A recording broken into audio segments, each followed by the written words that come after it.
Hello, and thank you so much for joining us for your ROH and Impact post show for November 9th. My goodness, I'm just so glad that you guys didn't vacate your viewership of this show, man. I'm so glad you guys are still sticking around. There we go. We do appreciate the support. I tried to warn Reg. I told him, I tweeted, I said, I'm going to be insufferable today. It's going to be insufferable. I can't make promises it won't. We got some good stuff today, too. But, man, after last night's Dynamite was there a sour taste in my mouth. But I'm not sour to be talking ROH with Reg, with all of you watching. Thank you so much for tuning in. I don't know why you continue to, but I appreciate it nonetheless. But we've got a lot to get through today. Thank you so much for leaving a thumbs up on this video, if you would be so kind, for sending in your super chats, not humper chats tonight, because I only have access to the super chat side of this. So if you could stick to that and ways you support us monetarily, that would be great. And of course, to subscribe to FightfulSelect.com. Some ladies wrestling news breaking there about Miss Mariah May. Some ladies news about Megan Biscayne, which was very cool. Did I say her name right? Is that her name? Did I get it right? I don't know. I said her name last night, and I don't think it was right either.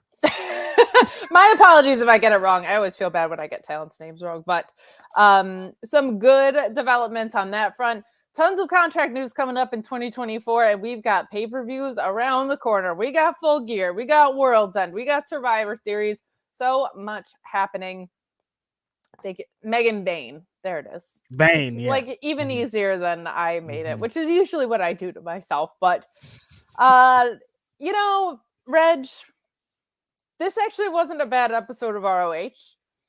It was very hard for me to set aside what they did to the TV title last night while watching this through this lens. And what's frustrating is it feels so much like one step forward, two steps back. We've run into this time over time of feels like they're heading in the right direction. Something sets it back. Feels like we're getting a refresh. Something sets it back.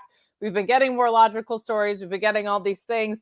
And then the most successful title holder of the TV title just decides he doesn't want it anymore. Like there's some rule that you can't have two titles if you're going after the AEW World Championship. Not here. Nope. Could have just had Keith Lee win yesterday with interference from Shane Taylor.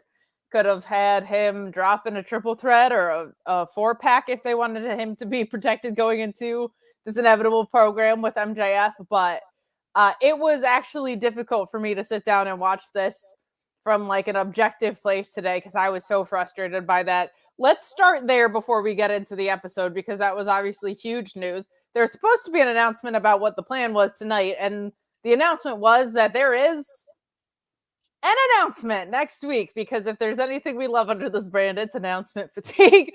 But at least hopefully that means there's a tournament coming.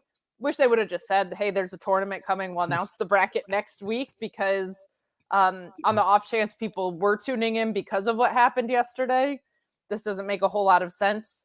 But let's start with Samoa Joe vacating.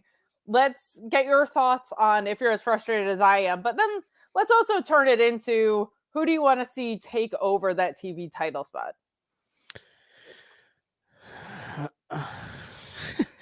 It's a wave of emotions that I went through, Kate, as Samoa Joe lays down the championship in the ring last night. I'm like, okay, this is happening. This is interesting. The crowd was shocked. I was shocked. Everybody was shocked. It was like they're hamming up him being a 574-day ROH TV champion. We're getting into all of this. He's stalking Max on every episode of TV. So you're like, okay, he's over here. He's not really that much on Ring of Honor.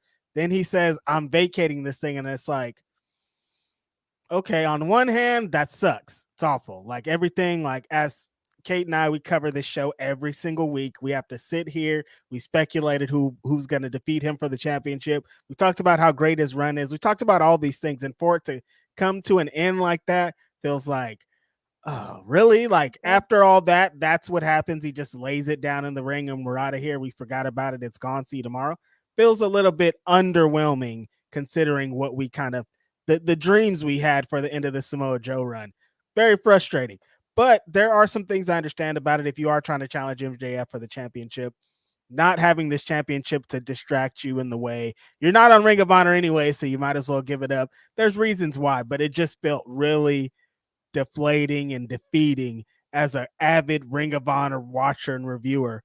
And so, yeah, I felt like you with this episode, Kate. It felt like, okay, like, does any of this matter? Because Samoa Joe showed that you could do all that you want in the world, and then it's not going to matter because you'll just lay this belt down and get. I'm like, Athena, just take your belt to Collision tomorrow and lay your belt in the ring and say you're done here and you want to challenge for the AEW Women's Championship, because that's what you could do. 100%. And the chat pointing out, and something I wanted to bring up, what's even more frustrating about this was he was the TV title holder for both brands at the same time already, right? So this idea that having two is a distraction or that he's unable to do it is a load of crap. The way you could have brought that in is he could have said, the reason I lost the TBS title was because I was distracted by this other one. Could have done something there. Plenty of ways to protect him, and losing this to invest 575 days or whatever into someone and to have no payoff for it is really frustrating. If they did that with Roman Reigns, if they did that with Gunther, people would be really upset by that. I'm not convinced they aren't going to do that with Roman Reigns, by the way, in which I will complain on Fridays about the exact same thing in the exact same way. But yeah, I share that pain point with you on that front. And I also similarly understand that you don't want to have him look weak going into this program with MJF. Yeah, as I was going to say, because like, if we're speaking of payoffs, like, isn't Samoa Joe's payoff like, I was a badass champion, I relinquished that, nobody could even beat me for that, I was so good about it. So like, I mean, he's still going to have that accolade. Does it like kind of negate the whole thing for you, do you think, at the end here, Kate, of like, he did all that and kind of gave it up at the end, but it still was, you know, this monstrous run? It was still a monstrous run. I think part of the frustration is, as a fan, I just don't like that kind of booking. I don't like that they did that with Asuka and NXT. I don't like, you know what I mean? Like, I don't understand why you're investing all this equity into that if you're not making a new star. Plus, on top of that, you're talking Samoa Joe and ROH. Whoever beats him is a made person in that situation. Right. And there's ways to do it and have him be protected. Like, you could have just as easily told the story as, I'm unbeatable, so now I have to take on 3 guys at the same time, and Tony Nese eats a pin and we're golden, right? Like, nothing really lost there. Actually do it on ROH TV. Nobody's tuning in about other than us anyway. So that piece of it is frustrating from what was the point of that long of equity in it? The other piece of it is he hasn't been defending lately. And I was thinking about, it's not a secret that like one of my favorite angles on the show was that Zack Sabre Jr. title match. That they never had, TV champion versus TV champion. They built it out with this perfect tag angle going into it, and they never paid it off. And I was like, I think part of the reason that I loved that angle was so much was not only because it was 2 of my favorite wrestlers in the whole wide world, it really well executed. It was just an angle for this title. His other defenses were all like tournaments and one-offs and on AEW television. So if the idea is like, I'm unbeatable, the lack of stories we got during this 2-year title reign is also an albatross around the neck of this thing, because I was like, those are 2 of my favorite guys, but Samoa Joe is also one of my favorite guys. And I was also very hyped for Dalton, and I was also very hyped for Shane Taylor. But I was like, those were both tournament builds. We didn't get like any stories in this almost 2-year reign. So, or 1.5-year reign, I guess, more appropriately. So I think the unbeatable champion thing works if you've been doing the way Orange Cassidy was defending, right? But we didn't really get a ton of juice out of it. And then half the juice that we got out of it, they didn't even pay off. So very, very, very frustrating. Very, very frustrating. Yeah, I understand all of it. And hopefully this will lead to somebody holding the championship that we do actually see on this program. That could maybe be the bright side of this. But I mean, I don't know. Yeah, but to your reaction, it's very hard to be optimistic because we've said this time over time, right? And I think the mindset that I was in going into yesterday was, or the past 2 weeks realistically, was I don't like that all the titles are being held hostage by AEW talent, but if they drop them at Final Battle, I get it, because you're now making the next people to take it over. A lot of these guys have ROH history, so I don't like the way we're biding time, but if you're going to have them drop at the pay-per-view, I at least understand the mentality that's there, right? Right. Now the trios titles aren't there. MJF is still holding the tag titles hostage. The TV title has been vacated, and God bless Eddie Kingston for showing up to work tonight and being in the main event slot and having a world title match. We're at least getting some stories there. We'll talk about what happened at the end of this episode with Dalton Castle as well, which I was encouraged by. But you're rendering so many of your own titles obsolete. Why am I paying $9.99 as a viewer to tune in if you're telling me? Yeah, Shibata not being around with the pure title is another thing, right? So I forgot about Shibata. That's the problem. How do you forget about Shibata? Because he's not on your TV. So if you're telling me your titles aren't important, that is an inherent issue with your program. So Matthew Hooks, thank you so much for chiming in, saying, I do think Final Battle is a reset. It feels that way. I agree with you, but it is becoming a Boy Who Cried Wolf thing of, I've thought that so many different times over the past year and a half that this was a reset. This was a reset. We're going to have roster clarity. We're going to have division clarity. Different people are taking over booking, whatever. And here we are. We have Samoa Joe telling you that the TV title is useless on AEW television. So I don't know. But let's dive in. Guys, feel free to get in your super chats if you want to talk about anything ROH related, including tonight's episode. Overall, when I was able to kind of set aside all my crankiness here, we had some good stories that were coming out of this. I still am wondering where the hell Stu Grayson is, but we have Serpentico and Tony Nese opening the show, and this is a story that's built out. It doesn't feel like, and I hate to be this person, but I was cranky going into it, so here you go. Doesn't feel like the ROH style a little bit is my only complaint here, but I love Ethan Page feeling important. This is a well-built wrestling story, but ultimately this ends with Tony Nese coming back with a spinning heel kick after taking some punishment to set up that pump handle slam. But Ethan Page coming out with a microphone saying he was ready for a group training. He's there in his workout gear. I loved it. And that was a distraction for Nese long enough to get rolled up by Serpentico. Page said instead of group training, which is obviously canceled out, he was going to go celebrate with Serpentico. Very nice Tree of Woe spot in here from Tony Nese as well. They're going to run into a thing of this not feeling inherently like ROH, because ROH is mostly built on clean wins and losses, while having that be at friction with the fact that they are usually performing in front of either a fatigued live crowd or an unwarmed up live crowd. So I can't argue that giving Ethan Page a live mic is a good idea in that situation. I'm also just confused because Tony Nese is getting 50-50'd a lot as well. I can't tell if he's important on my program or not. But Right. other than that, no real issues. What were your thoughts on our opening match here?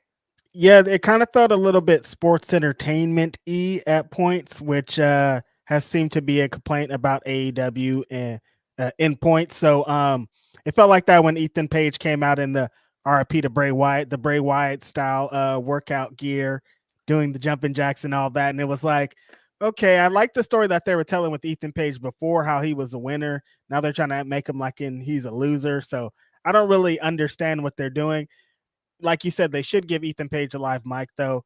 Serpentico's been doing good in this position, I think, of being an enhancement talent in multiple ways. And Tony Nese, not for nothing, has been getting some pretty good wins beyond the sports entertainment stuff. So, I mean, good for him in that sense.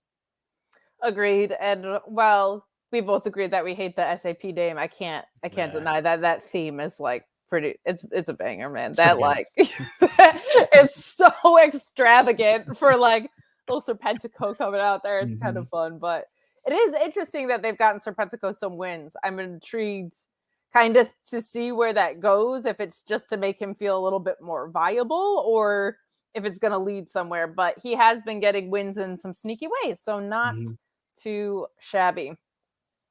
We get a backstage here with Lexi Nair and Action Andretti and Darius Martin speaking about the problems that they've got with Shane Taylor Promotions before their partners enter for their 8-man tag tonight. They're just hyping up the match here. Great to see the Infantry in action. They seem to be feeling important. Their personalities also are showing through a little bit more. I don't know what we're not doing with Trish Adora, but this was a perfectly fine promo. This is just to kind of hype up the match later in the night. I don't know if there's anything you want to jump in on with that. Yeah, I kind of like how the Infantry feel like main characters on the show. I think that's kind of the main thing. Like Action and Darius are definitely along for the ride too and making their mark, but like the Infantry is like establishing themselves as one of those teams to watch here. And that's what's kind of coming out of this whole episode. Agreed. We got Shane Monster saying Collision, unfortunately, is to blame for ROH losing the feeling. I don't know about that.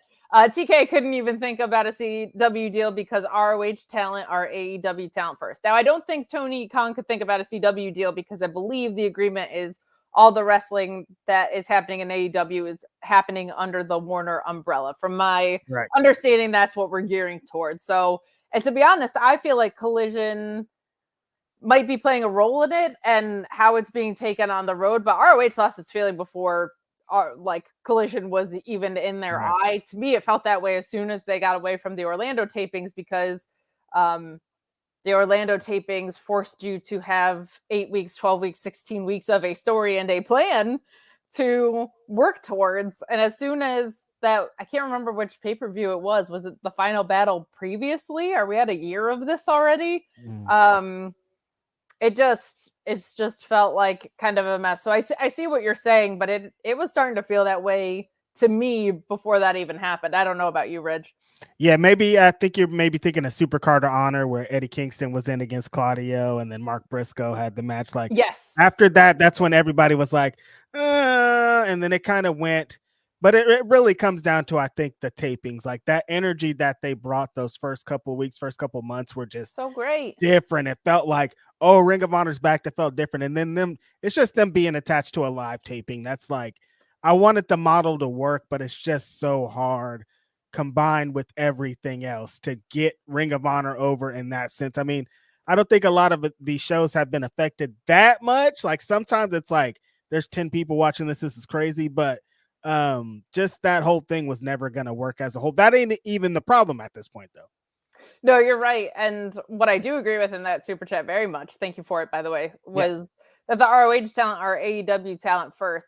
It feels like a hybrid that doesn't work. Like it feels like Dalton Castle feels like an ROH talent, right? Action Andretti isn't doing a ton of AEW appearances. He's in ROH. So I can start to line up the chess pieces a little bit. But then there's this other side of it that just feels like a who's available in the back kind of thing, which is definitely affects the feel of the program because that's what makes it feel like it's not a priority to me. Right.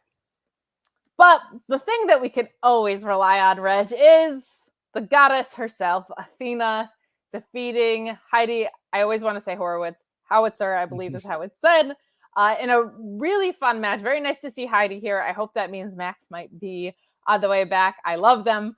But we got Athena knocking with the knockout forearm for the win. And of course, after the match, Athena drilling her with a super kick before throwing her into the belt. Notably, Billie Starkz not there to stop this from happening.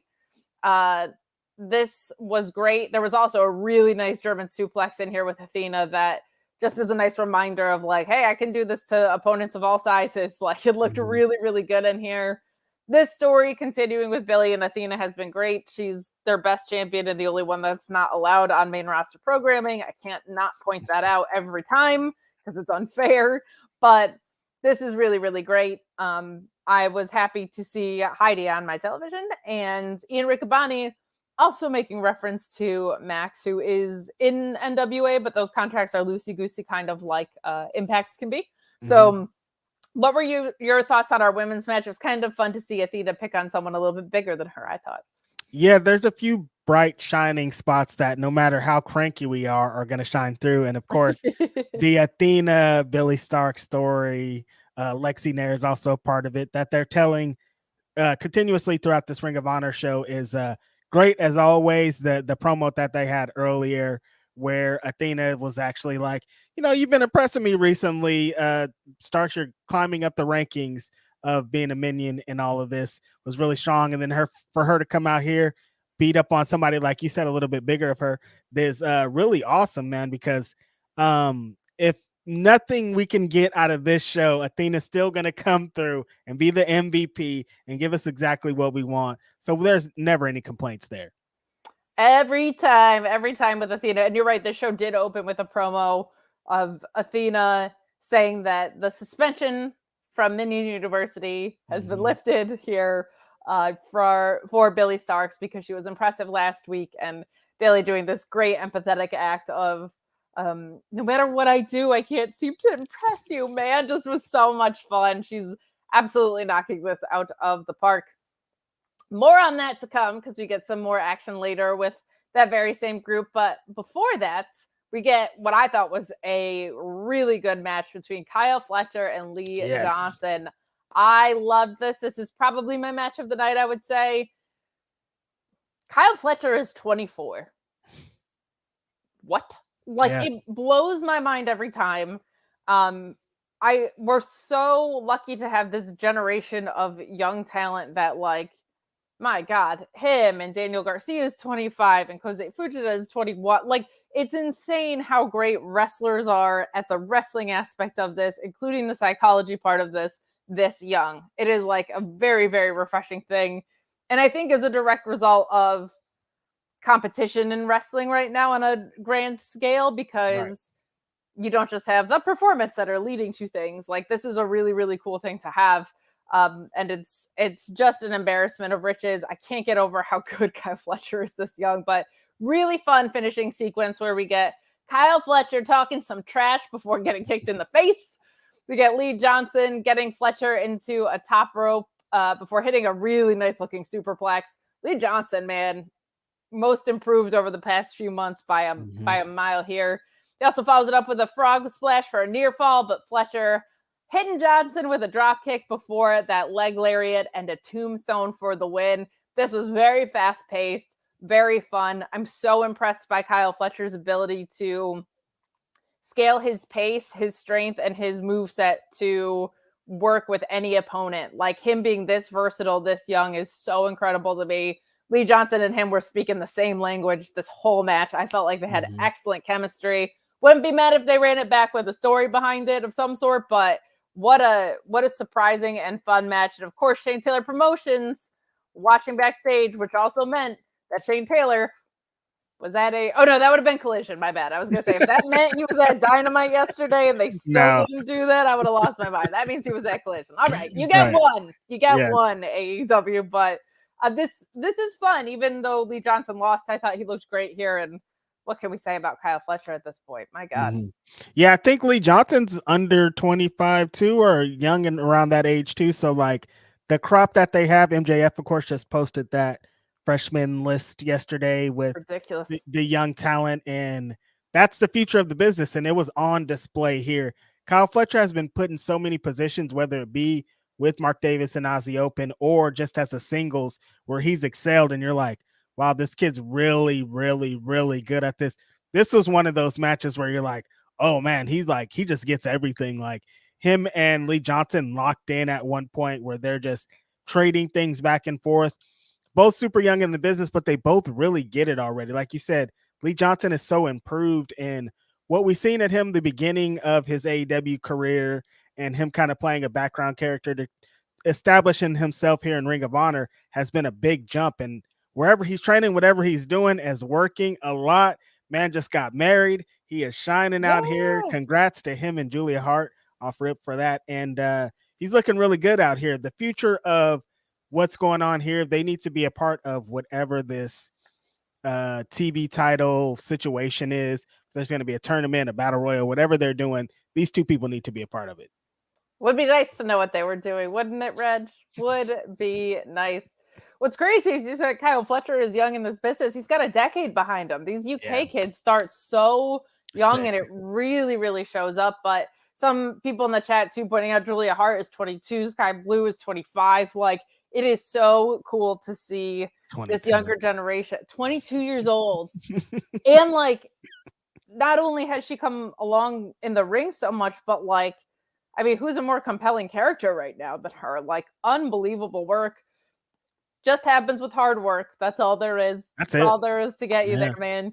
We got a lot more people joining us now than at the beginning of the show. Maybe they realize there's a group therapy session going on for ROH here, but because of that, I'll remind you to please get in your super chats if there's anything that you would like to send along to talk about ROH-wise in general or tonight's show. Please also leave a thumbs up on this video and subscribe to our YouTube channel if you're not. We appreciate the support. You guys are always so good to us. Doc Mueller saying Fletcher will have a world title by 2025. Bet on it. I would hope at least a title that is a tag title would be nice. I feel so bad for Mark Davis. I really do like them as a tag team, so I would like to see that. And if Will Ospreay's on his way over, man, you got a lot of United Empire blood in the house. Like, lots of fun to be had there. So, but yeah, he's just a phenom. And he keeps getting better. It's just very cool to see. Very cool to see. Yeah, gosh, Nick Wayne. It was, I will say, Dynamite outside of the Samoa Joe stuff. And part of the reason I was so frustrated about the Samoa Joe stuff was I felt like Dynamite was really strong yesterday. And I felt like they went out of their way to make the statement that they are putting some of that young talent back on the radar. And so to have Samoa Joe be like, but we're not going to put everyone over in this spot was maddening to me. But it is nice that it felt like they're maybe everything's hitting a reset button right now. So I may not like the way they're getting there, but I'll continue to have hope and then have it ruined because I was going to say if that's the worst thing, but that's pretty bad. I was going to say that's the worst thing about the show, but like that's bad. Like it's big bad though.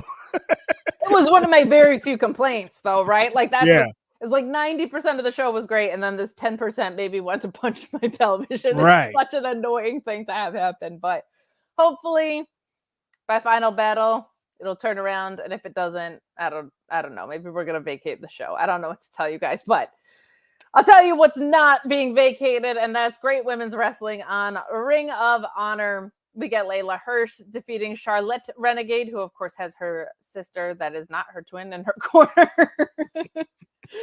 The finish here was Robin distracting the referee to let Charlette grab a chair, but Rachael Ellering taking Robin out with a forearm looked great today. And the referee catching Charlette with the chair and taking it away, which allows Leyla Hirsh to lock in the cross arm breaker, which always looks so good for the win. A really nice Saito suplex in this as well. I like where this is going. I like the continuation of the story with Maria, which we see later. Leyla says that she does want Maria's help, essentially. And she said, it seems like you already got help. You got this fun gal pal coming down to help you out. You guys seem to be besties. Why would I still want you? So adding intrigue in a sound storytelling way with all of this. I'm never going to complain when Leyla Hirsh is on my television. I just think the world of her as a wrestler. I think she's so great. This was a lot of fun. Good use of the Renegades. Your thoughts on this? Kind of like Leyla Hirsh kind of playing into the story of, I did the thing with Maria. I'm still kind of in talks with her, but also like I'm still about to beat everybody up, like on the way of figuring out what I'm exactly doing here. And this is just a good old fashioned fight right here. The Renegade twins are, of course, continuously on our TV, becoming a staple of Ring of Honor television. And I like everything I see from them. I think they're very talented in their positions. And these are good stories being told. If anything, out of the Ring of Honor show, the women's segments are pretty exceptional recently. And I like the role that Leyla Hirsh is playing. I like what Rachael Ellering's doing. Of course, Starkz and Athena. I think they got a lot of good things going on there. Agreed. And we had kind of said, or I had said, and you certainly didn't raise objection to, kind of over and over again, like, if you don't have a tag division, what do you do with this tag team? And this is a story that helps figure that out, right? It isn't just interference spots. It's spots that are matched by someone else coming down here. And maybe you get Rachael Ellering and Charlette, right? So they've figured out ways to make it feel relevant without it feeling like atrociously overbooked, which I appreciate because Lord knows we got enough of that in this world. So we get another backstage with Athena and Billie Starkz. We have, is this from earlier? We get this scolding about being friendly with Willow Nightingale. Yeah, that's what we got here. Athena telling Starkz to keep her violent streak with Rachael Ellering later in the night, and Athena noting that final battle was in her hometown, which is an interesting thing that I'd completely forgotten about, and she couldn't wait to see which porcelain hussy she would be. Look, I love my minion phrasing, but porcelain hussy is just one of the funniest things I've ever heard come out of someone's mouth at a promo. And I am the demographic being attacked there. I still find it hysterical. I forgot about this being in Athena's hometown. Do you think that means maybe we do get a title switch at some point? I mean, that plays into it pretty heavily. When she started talking about it in the promo, I was like, ooh, what does that mean for who? What are we going to do here? Because doesn't Final Battle mark a year for her title reign too and stuff like this? So I believe so, yes. Yeah, I think this is like, it could be a culmination if she hits a year, or it could be this is like a perfect setup for somebody to take that championship. It's her hometown. She's been building this story with somebody here. I think it'd be a good time for them to strike right here and maybe make Billie Starkz the next a Ring of Honor Women's Champion. I almost said AEW. I wish. That's okay. They're confused too, so don't even worry about it. It is what it is. Look, I'm so disheartened, man. Like I love this brand so much, and it was off to such a great start when they were in Orlando. And the pay-per-views are always great, and it feels like they just coast because that's the case, which is very, very frustrating to me. But like Final Battle's gonna go off real hard, I'm sure, and we'll be like, "Oh yeah, that was a great show," but like, there's got to be some more. And then they'll be like, "Twist the knife on me." But to your point earlier, women's wrestling on the show is fantastic. Thursday nights is where it's at for women's wrestling, man. It's kind of everywhere right now, but between this and Impact. Later, you're going to hear Joel talk about Deonna Purrazzo versus Tasha Steelz, which I'm sure is going to be fantastic tonight. Joel will be flying solo tonight. Cresta has the night off. I offered to step in, and he was like, no, I hate you. And I said, fine. I didn't want to watch Impact anyway, and I can't because I'm doing this show. So, but you will have Joel getting the rundown for you guys for Impact / soon-to-be TNA. Again, what's old is new again here in 2023 in wrestling. So stay tuned for that. He will need your help tonight more than ever because he chose to fly alone on this. So that's what's up. But before we get to that, we got some more ROH to run down, including this Iron Savages Cole Karter Griff Garrison match, which the booking, whilst what I prefer, makes less sense to me. Mm-hmm. You have the Iron Savages winning here with the Transformer Splash, which is great. They're talking about eating butts. They're talking about the sauce. They look great. I'm here for their ridiculousness. I liked them when they were Bear Country and they were just two big, intimidating guys with a cool look to them. I'm also in an extremely silly version of this, but like, it's funny to have been so bought in on a team that is now like 180 to their personalities. Mm-hmm. I still love them, but it's just funny because when I like recall when I was like, these guys are awesome. They're still awesome, but now they're out here talking about eating. Yes. So, I don't want to get demonetized. So the big thing in here is we have Maria distracting Bronson with her hotness, which if I looked like that, I would be distracting people all the time with my hotness. But that allows Karter to back body drop him on the ramp. But ultimately, Karter sending Bronson to the floor, Boulder crashing into both Karter and Garrison with the crossbody, which lets the Savages win with that Transformer Splash. Fun little tag match. I just, the distraction not ending up in the loss kind of makes this a funny one from the booking perspective, but no complaints. I actually thought, don't be mad, I thought this was one of the better showings for Cole Karter, to be honest. It's crazy because I was going to come on this show and say the same thing. Hey! Things are crazy outside. This is a really fun tag match. I mean, Iron Savages are just one of those teams that we talked about here on the pod before that. You can put them in there with anybody and they're going to have a really fun match. And Cole Karter and Griff Garrison, at points I've been like, oh God, but you know what? They really starting to put it together. Cole Karter at one point hit the very rare no tuck 450 splash where you don't tuck, you just hit You just go all flight. I liked it. It was great. And Griff Garrison, I think, is shining very hard. His former tag team partner, has been in the news very recently a lot for people, and I think he's chugging along, looking for pockets, drawn on his beard, like all kind of things, like stuff.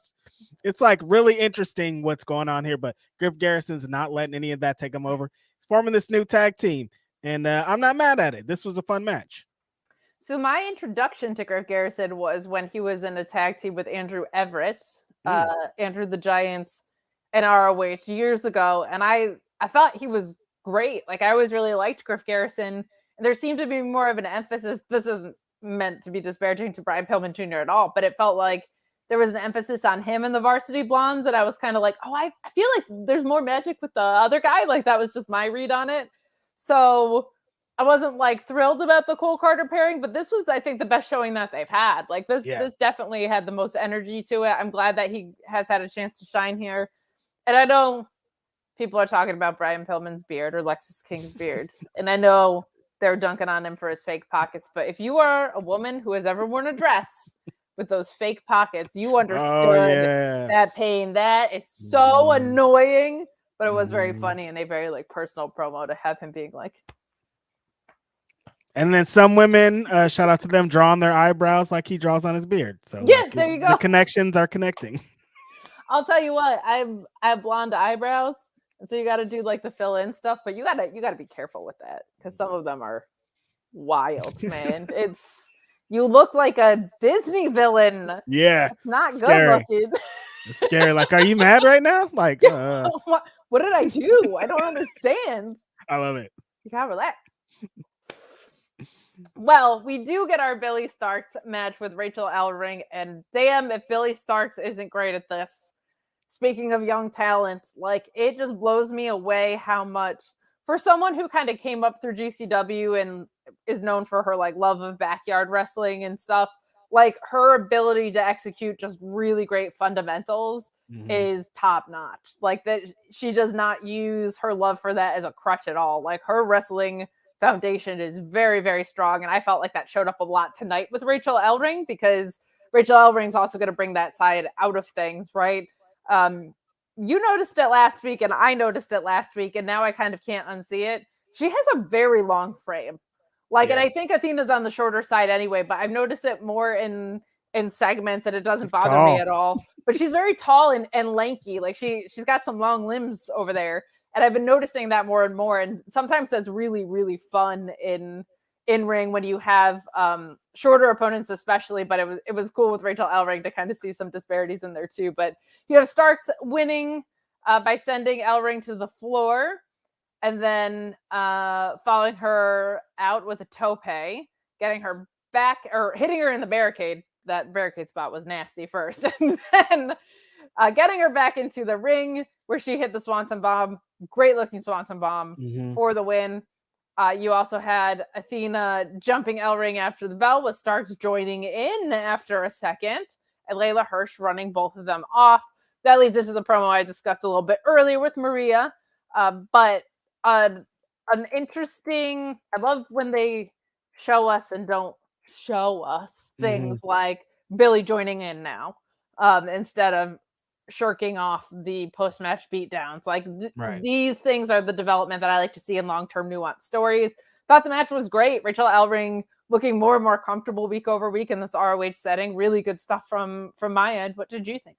Yeah, these are two really strong women's wrestlers that it's crazy how the progression of Billie Starkz, like you said, I think it's really interesting talking about her being taller and her long limbs, because her dad, shout out to Mouse, he always posts pictures of her like, oh, this was her at some NXT signing in 20 blah blah blah, and she looks so little, and she's not little like that anymore. No, she's a full-grown adult that's here wrestling, having great matches with people like Rachael Ellering, and it's just like crazy to see that she went from that to like being a prominent role in Ring of Honor. Rachael Ellering, I think, has been a great pickup, just being in every position that they put her in. I think that she's been a great spot for it. And this is another one of just like, you could put her out there, they built a little bit of stock of her in the last few weeks, so she feels believable.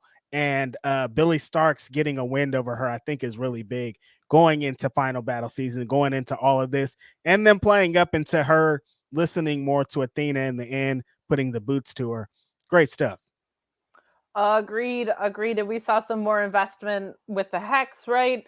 I did want to mention, because we had been asking about Trish Adora, we've been asking about Lady Frost. Lady Frost did say on Twitter that she's been out for a few weeks with an injury. Yep. It sounded somewhat minor. It's only been about 3 weeks, but just for some clarity around that, since that's something that I've been harping on at least week over week. Trish Adora, I don't know why she hasn't been in action, but she has a huge match coming up with New Japan Strong. So very much looking forward to seeing her and Julia rip each other apart. I don't know if she's, if there's any specialty treatment around that in a sense, like if she's not supposed to compete for a certain time beforehand or whatever. This feels far enough out from that maybe not. But I hope Trish Adora, if she's not signed, like, I hope they at least get her back on television and feeling important in matches, because I can't imagine she wouldn't be a top prospect to work everywhere else in the world. Maybe that's good. Maybe she'll have some sort of just open, I work wherever the heck I want kind of thing. But man, if I'm AEW, I'm snatching her up. Here's a contract, lady. Give it to her. She needs it. Yeah, the infantry needs it. That's a unit right there. I'm telling you. So in a match that will be shorter than this recap of it, Josh Woods defeating Bishop again. Nice to see Bishop back. You had him getting a boot in the corner for a charge, but Woods just kneeing him out of a high cross attempt, and Woods with that chaos theory for the win. Said it before, I'll say it again. I get the temptation to want to keep Josh Woods feeling really strong. Shibata hasn't been around, so you have to have him as the pure division guy. He's really good in the ring, and we should be seeing him wrestle real matches because of that. Like, he is not the I squash everyone guy. Now, he's the technical beast. We've gotten the beast part.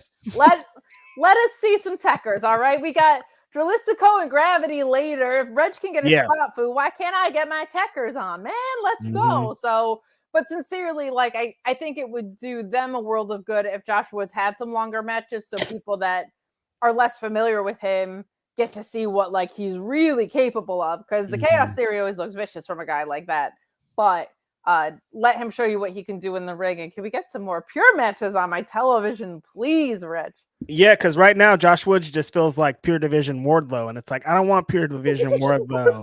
Like, dude, like, what's going on here? Like, I appreciate the fight and the fire, and you're showing that you're going to beat up Shibata, but it's like every single match can't be a squash match. Cool German suplex here. I do like that they're telling the story. Hopefully he is the one. We can get some kind of wins off of these title reigns, that Josh Woods is the one to beat Shibata at this point, because he's been one of being like, I want that championship every week. He's talking about that. So that could be the good that comes out of this. But yeah, we can't continuously have these squashes every week. Yeah, and did Mark Sterling come out with him? It happened so fast, I can't even remember, but it didn't, he did. Somebody was out there. Yeah. Okay. This happened in the blink of an eye, so I forgot to put that in my notes. ROH chiming in with the chat. Thank you so much for doing so. Saying every ROH champion but Athena can appear on AEW. Just what is going on? Yeah, you're not helping your women's division critiques, of which I am really loud and annoying about. Also, if Athena vacates her title on AEW, I will burn down the internet. I think everyone will. Largely because she has been there every week, and there is a long-term story in play. That would be even more egregious because she has been the pillar of this entire program. So with you on that. Well, this was weird. We get action Andretti, Darius Martin, and the Infantry defeating Shane Taylor Promotions, who choose the Wingmen. Yeah. You know I love my Wingmen. I love them.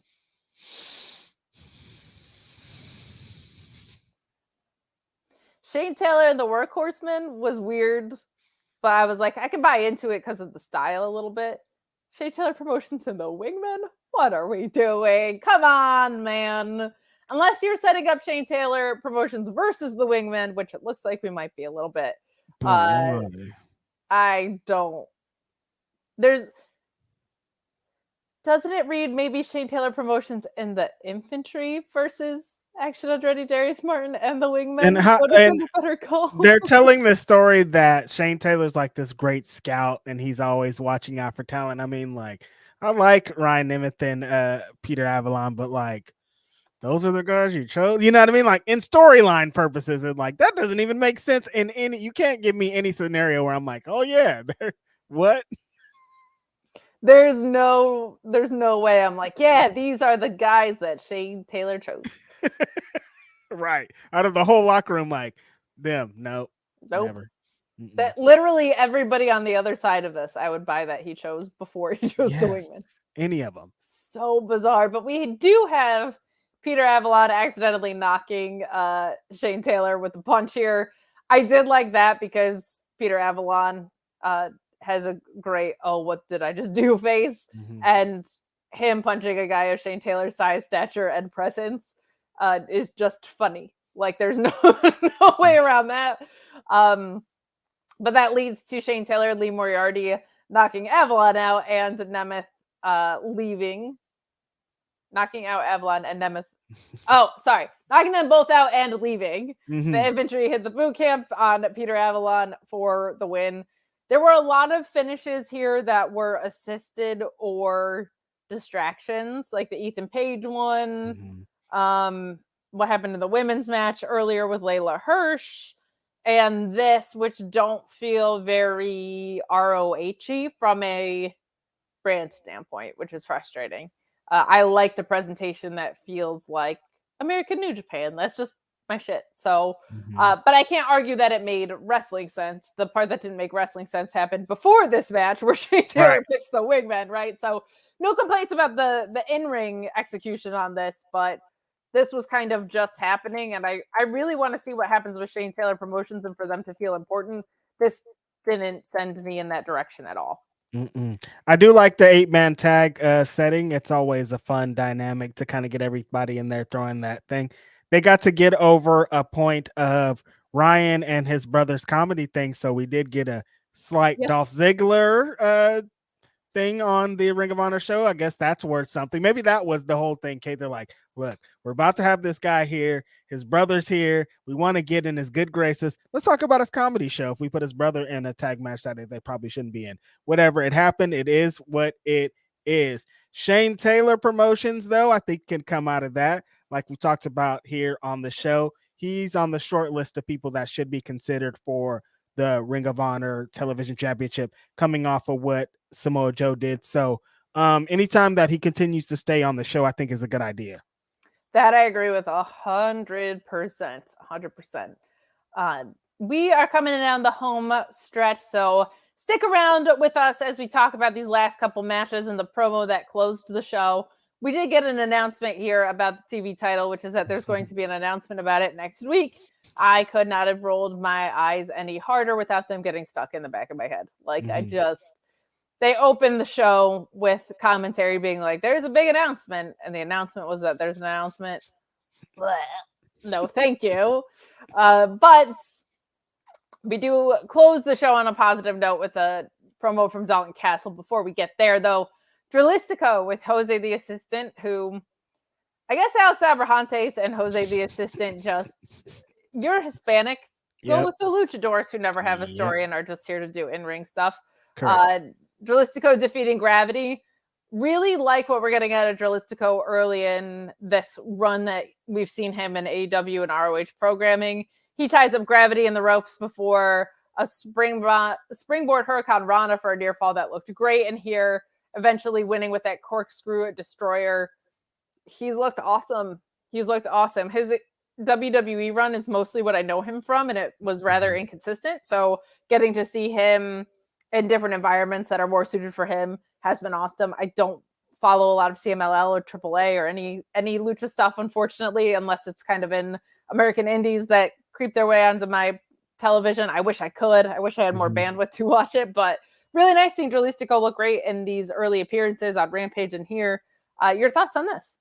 Yeah, Dralistico's really, I like the contrast that him and his brother Roosh bring to the AEW style lucha division, because Dralistico specifically does like all the flashy luchador stuff you get, but he does him angry, like he's mean about it because he's a rudo. So like he's still gonna do a Hurricane Rana, but he's gonna be mean about it. He's still gonna do all the topes, but it's gonna be angry topes. His mask is angry, like everything about him is angry. So I think that's a good contrast, and specifically for wrestlers like Gravity who are just like happy-go-lucky. The luchador is gonna slap hands with your kids and put their mask and all this stuff, and like it's a good contrast. I'm excited because they're having a match this weekend. I'm going to the show tomorrow, AEW Collision and Rampage, and they have a match, so I'm really interested in that. I think this is Gravity. I'm still not all the way there with. Sure. Every week I get a little bit more with him, but it's still like there's so many great luchadors that I'm like, all right, I understand why you guys are doing this, and maybe we're stalling until Bandito gets here, but like there could be something more going on. I agree with you. I'm still not all the way there with Gravity either, but these more recent appearances I feel like have improved. Like I've liked them a little bit more.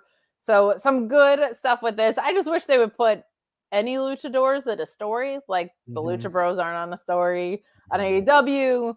None of the great talent that they've had by Kingo, like we haven't seen them in any sort of story. So if the story is that they can do some of the coolest shit in the ring in the world, God bless them. It would be nice to have some more anchors in that. But we are seeing LFI creep their way back in, right? So some good stuff on that front. But let's get some more stakes in the ground for our Spot Foo friends, right? Right. Agreed. Well, good news, Reg. It seems that Eddie Kingston cares about being the ROH World Champion. So thank God. He showed up with his title, which is good. We get this match versus Angelico. So glad I could just call him Angelico and stop pretending that I know how to speak Spanish. Everybody, the commentators too, are like Angelico. Yeah, he said Angelico, which means we don't have to pretend we know how to say Angelico or well. Like we're just a dumb white American. Let me live that way, okay? I'm trying to learn Japanese. That's hard enough. I can't go making H sounds at G's. All right, this is Angelico. Right. I'm sticking with it. But a really good match here. I really like what we got from this in just the fact that we had a world title match on ROH. Yes, this is how starved we are for it. Had a world title match on ROH. It was in the main event. There was a story there. I'm just so happy for that, Reg. I almost don't even care what the story is or the match looks like, but thankfully it was a good looking match. I mean, what bigger collisions of styles do you have than Eddie Kingston and Angelico, right? Like, Angelico has a mixed style and it's still nowhere near Eddie Kingston. So your champion retaining here. This was a fun way to close the show. It's a fun note to send people home on if this was the last thing on the show. I don't know if they taped in order or not, but it made sense to have your world championship in the main event. I will say that much. So refreshing to end the set of matches on that note for sure. Very glad to have my champion, Eddie Kingston, on the show. Glad he gives a shit about his title. Yeah. What were your thoughts on our closing match here? Yeah, probably like in the middle of this match, I got the feeling. I got the Ring of Honor feeling. Like you said, they told the story to get here. Angelico's been saying that he wants a title match. Eddie Kingston's like, I'll kick your ass. They've had a couple of face-offs. Like all the elements were there. And then the match, they're just having the match you would expect is Eddie Kingston doing his thing. Angelico's flying all over the ring, doing the technical stuff. Eddie Kingston trying to knock his head off. I was like, okay, like it's not that hard, you guys. Just like take a couple of weeks to establish who the contender is, have that contender in the main event match, and then we go home. It felt like this is good. Eddie Kingston feels like a great Ring of Honor champion, and this is everything I could have kind of expected. There's some great strike exchanges here in the match. Angelico's trying to tie him up. Eddie Kingston's like, stop trying to tie me up in this shit. He just like randomly get out of a submission because he doesn't want to be in it. It's like Eddie Kingston, so Eddie Kingston. This felt like that match, but I love them just building up a contender, giving that contender main event match, making Eddie Kingston look good, Angelico look good. Like all of it was just how you do a main event. Agreed entirely. Very refreshing to have those fundamentals coming into play here. Made me very happy. Caden saying Joe beat Keith Lee, then pulled a Keith Lee. Just done. Just done. Jesus. We do close with a Dalton Castle promo that had me a little worried because the first half had me lost, and then he started talking about fondue, and I was like, he's back, baby, because he kind of started with this Dalton Castle obsession to give the people what they want and what they need, which is very Dalton Castle, but that doesn't always work when there's been a very authentic, organic groundswell for Eddie Kingston to have a title. Right. So this kind of is what the people want and need in a sense. I know it's not his depiction of it, but it just got kind of off to a funky little start for me. Him saying that Eddie Kingston was ordinary. I was like, well, one thing that guy is not is ordinary at all. But then we came back around, Reg. He says he loves cheese. He's walking by a fondue place. It's closed. So what does he do? He cracks the window with his head, shatters it. That's why he has his little nose and black eye kind of underneath his glasses. He had some Zoolander-ish looking male model, no shirt underneath, but winter sweater over his bare chest look going on too. And he says that's exactly what he's going to do to Eddie Kingston's sternum. There's your Dalton Castle classic lines. Loved that. Looks like we're heading towards Dalton Castle and Eddie Kingston at ROH. If this is how you get a world title off of Eddie Kingston to have him go do more main roster stuff, that would not make me mad because Dalton Castle is an ROH guy. People have been happy for Eddie. Kind of figured it might be a more transitional reign. I would be thrilled if Dalton Castle was your ROH world champion. If Eddie retains, I'm also super excited about that. I don't think Dalton Castle loses anything by losing to Eddie Kingston. This is a successful instance of an ROH program that makes sense. Would like to see more of that instead of people just giving up after 575 days. But a positive note to close the show on with that main event, with this promo, I was like, don't stray on me, Dalton. I need you. I need you right now to close the show strong. And he came back around with those fondue lines. Appreciated it. Your thoughts on not only this promo, but on what we can expect from a Dalton Castle, Eddie Kingston program here. I feel like Eddie's going to get some fun jabs in. Yeah, a little bit of this promo, like you said, felt a little bit of heelish that Dalton Castle was coming. Because it's like you said, no, we wanted this Eddie Kingston thing. We were all behind him. We were happy for him to have this. And Dalton Castle's talking like he's the worst thing that ever happened to the Ring of Honor Championship. And we're like, no, not so much. But on the other end, like Dalton Castle has been telling the story throughout a bunch of weeks that he wants to be the man in Ring of Honor. He's not here messing around. Like he's about saving Ring of Honor and restoring the faith. And I can't be mad at him for that, for being like, well, kind of on the same thing. Claudio was like, does this guy really have honor? I've been here. I've been doing it. I've been in the trenches, and it ain't the same like that for him. So like, I'm going to take his championship. If that's where they're going with that, I think it's a good main event to have. Yes, and I also love, because Dalton Castle is so like, the people deserve like this presentation, and who's more different than that guy's presentation than Eddie Kingston? Like, exactly. I think this could lead to some really fun things. So we closed on a strong note, at least after all of the crankiness that I brought to the world. But speaking of bringing negative things into the world, Joel Pearl is here. Wait, what? Wait a minute. I mean, hey, Joel. How's it going, pal, buddy, old friendo mine? Well, see, I'm celebrating tonight for you guys with a very special hoodie. I don't know if you can see that. You see that? The S and the J? Yeah. Yeah. You know who that stands for? Samoan Joseph. You bet. Great to see you, Joel. Thanks. I thought it stood for Satnam Singh jacket. That's the next one. Joel's in his Satnam Singh jacket, you guys. Oh my God, the J for Jarrett too. Like it all actually kind of comes together a little bit. I like where Rich's head is at. We're just trying to get through Team TNA here, so we got to do one at a time. That's it, exactly. My God. When they also released that King of TV t-shirt at 1 p.m. today at AEWshop.com or shopaew.com, I was like, he just voluntarily gave up this title, man, and now you're releasing the t-shirt? What are we doing? I mean, they did, he is getting back to work on a TV show, probably. That's good for him. Look, I'm just saying the facts. If there's one thing that wrestling companies love to do, it's the right hand not knowing what the left hand's up to. This happened in WWE a million times over. It's happening now in AEW. It's happened before. It's not the last time. It'll happen in Impact, for Christ's sake. It's going to be fun, and that's just the way it is. Impact is the perfect golden child. How dare you, sir? Have you seen this? Everybody who's doing interviews just like, Impact's got the best locker room. They're drama free. They're this and that. Everyone loves to be there. I'd love to work twice a month too and get paid for it. That's great. Sure. Well, I gotta say their social media is normally very on point, but I don't know about that alley tweet, man. That was a weird one. That was a fake account. That was a parody account. Oh, it was a parody. Yeah. That was a parody account. That's good. You can't blame it on Garrett Kinney having COVID, which he does, and I hope he gets well soon. Oh, well, he's on vacation anyway, but good on him. That Impact TNA. That tweet was garbage. It was wild. It was wild. Yeah. And it's funny because I had made the joke about Allie. You know, they offed her on Impact, so it's like you don't come back from that.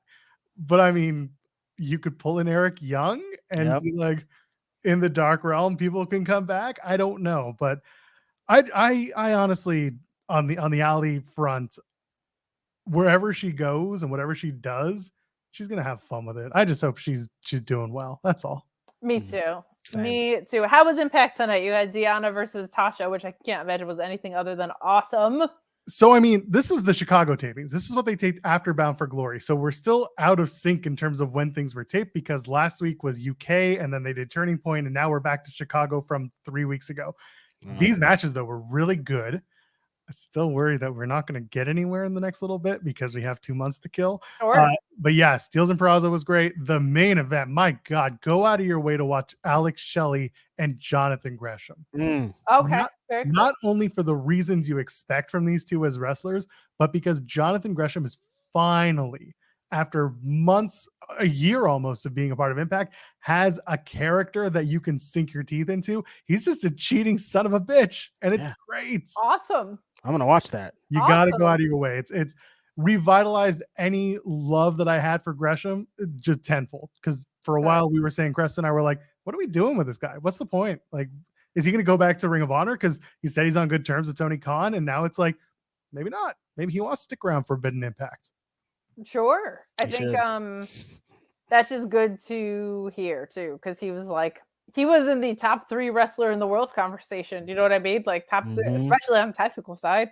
And so hopefully this is a good revitalization for him. I can't imagine in ring that match was anything other than awesome. So I'll definitely be checking that out. And yeah, you guys are in kind of a weird little purgatory until the new year about, right? They're taping in Toronto this Saturday, but it's IPWF. I'm not going. Next month, they're back in Toronto for Final Resolution. I might go for that. Kate might have to show up and beat up Steve Macklin with me. But yeah. You're gonna get in there. You're just gonna beat up Steve Macklin. I'll put it this way. I'll be involved in the altercation. Yes, by beating up Steve Macklin with me. I get it. Thank you. That's just how I don't want heat from. That's an involvement. Or his lady. Like I'm good. Might be on the other side of things, but I'm actually I might go to that because I will have driven half the way anyway because I'll be going upstate that same weekend. So I might pop over for that, hop over the border a little bit. But I'm glad that you had fun stuff to talk about. And did you have a co-host? Yeah, no, like 0 hour. I was called upon to have somebody join me. So I did. Fantastic. Let's great guess. Bring in the perennial substitute teacher of Fightful, SP3, who said, I'm done suffering through ROH with you fools. I'm gonna hop over to the Impact side of things with Joel. Lucky. No, I've crossed the line. Thank you. I was crossed the line, and yes, the substitute teacher of Fightful, not the Rod building, the Rashawn building of Fightful is here. Well, good. Yes. We got Samoa Joe leaving the TV title behind. We can't have Ron Belding leaving us for stewardesses too. Yeah, come on. She was a stewardess. We say flight attendant now, but whitewater rafting. She was a stewardess. Whitewater rafting is exactly right. Why is it gotta be whitewater rafting? It's messed up, man. It's a great question. I don't want to. Y'all were gonna Father. leave my brother like he was nothing. Like he wasn't y'all principal for like 4 Yeah. seasons. You Yeah, know? and Well, he, he was- I believe, had a great camping trip under the stars planned. Like that It's isn't supposed to be already a great romantic. field trip. Kelly and Zach were gonna canoodle, obviously. Anyway, this is a wrestling podcast, so we'll Yes, get out of no, here. Cool. No, let's go. Is this Fightful overbooked? No, that's tomorrow. Yes.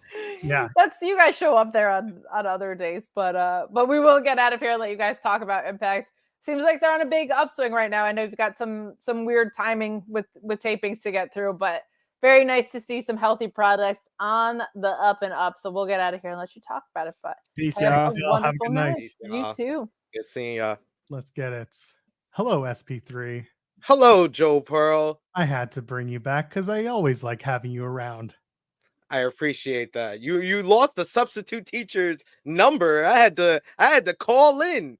I haven't done call in work since I was working at Victoria's Secret. Where Stop. they'd be like, you got this shift, but call in beginning of the shift. Stop See it. if they need you. Calling my ass out like it's Phil Collins, baby, don't you lose my number. Billie, don't you lose my number. But I know the damn song. Hey man, when you're like, hey, don't lose my number, I'm like, oh shit, SP3 means I gotta have a guy. That's how it works. Absolutely. Nah. Of course. Always coming in the clutch here, but I'm always happy to talk to you, Joe Pearl. You're my favorite Jew who does this wrestling media game, and you're a top 6 Canadian in wrestling in general for me. Wow, shots taken at Steven Jensen. Top 6. Top six. Top 6. I don't do wrestling podcasts usually with Steven Jensen. I do podcasts on Degrassi. That's true. You've done like one wrestling podcast with Jensen, and that was the spotlight when Jeremy was traveling. So good on you. That's a smart thing to do. Anyway, Technicalities here, you know. Shall we get to it? Yeah. All right, for the audio folks, here we go. In a 1 and a 2 and a 3. Hello, friends. We're back again. It's Fightful.com. It is November 9th, 2023. I am Joel Pearl, and it's time for your Impact Wrestling post show. Crest of the Star is on assignment tonight, so she will be back with us hopefully next week. But regardless, we hope she's having a great night. But of course, when you have no co-host and you have plans to fly solo, the substitute teacher swings in and he says, no. He puts you in your place and he says, you got to bring in the substitute teacher. So we brought him in, the one, the only, from True Heel Heat and a plethora of places. SP3 joins me. Hello, friend. How are you? I am doing well. To the podcast, folks. Welcome.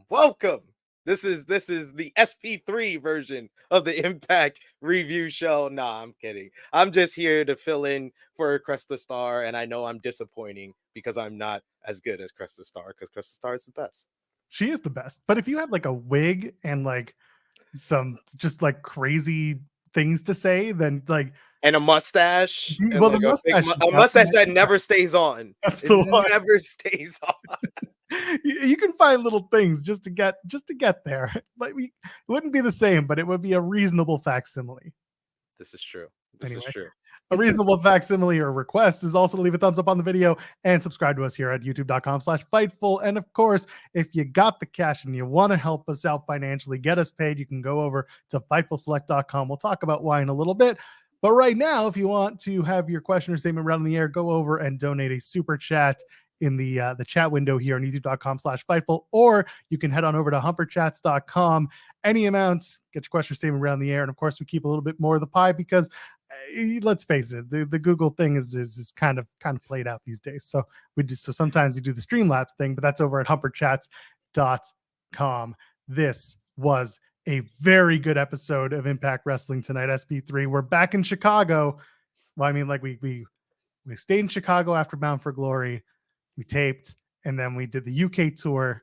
We taped, and then we did more tapings. We aired the tapings that happened after Bound for Glory, after the UK tour. It's very confusing right now in the world of Impact Wrestling. So we're back in Chicago. Turning Point is done. We're out of the UK. The gym membership has expired, so we've packed up and left, and now we've moved into the Cicero gym instead.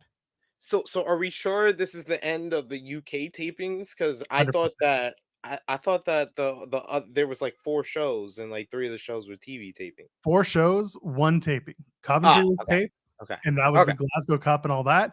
And then Turning Point was taped. Everything else was just loop. okay. Yes. That makes sense. That makes Mhm. sense. So now they're on Yeah. a regular taping schedule, I right? wouldn't go that far. Chicago tonight, Chicago next week, Uh-huh. and then they have some stuff from Chicago that is going to be part of the Thanksgiving. They're doing IPWF, I think, for Thanksgiving week. No, I don't even know. They're taping IPWF here in Canada, in Toronto, this Saturday, and they're saying it's going to be airing on Access as part of Impact. So we'll probably take that week off. And then they go to Mexico at the end of November and do a mixed show with AAA. And they use some of that for the tapings to air on TV. And it's a bunch of mixed interpromotional matches. And then they come back for Final Resolution in Toronto on December 9th. And I think they tape TV as well. I don't know. And then it's Hard to Kill.